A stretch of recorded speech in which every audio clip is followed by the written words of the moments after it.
ba?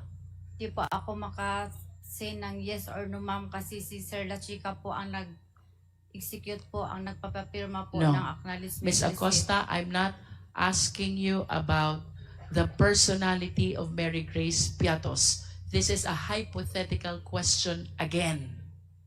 Having stated na may mga Piatos sa Davao and considering na nag-pledge ng Yangans ng 1 million, tatanggapin ni Mary Grace Piatos.